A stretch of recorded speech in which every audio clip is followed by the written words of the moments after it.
असं आहे बघा, सगळं हे शेती बिती आपलीच आहे. हा काका, भरपूर संपत्ती कमवली की तुम्ही. एक वाडा, 2 ट्रक, एवढी मोठी शेती. नाही नाही, आपलं काय नाही, हे सगळं पोराने केलंय आपल्या. आपलं आता वय गेलं. हो खरं. किती मुलं आहेत तुम्हाला आणि काय करते तू? 3 पोर आहेत ना मला. त्याच्यातलं एक जणांनी इंजिनिअरिंग केली. अच्छा, हे सगळं त्यांनी कमवलंय होय?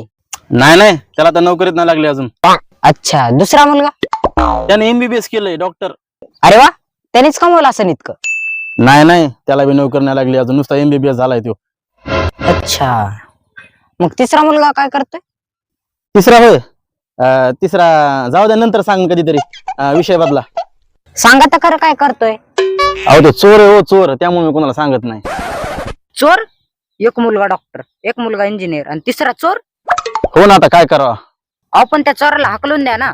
त्याला घरात कशाला ठेवलंय? उगा त्याच्यामुळे तुमची इज्जत कशाला घालवता? हाकलून द्या काय हाकलून द्या, त्यानंच कमवलंय सगळं, तोच चालवतोय घर. बाकीचे दोघे इंजिनियर आणि डॉक्टर नुसते नावाला आहेत, तोच आम्हाला हाकलून देईन.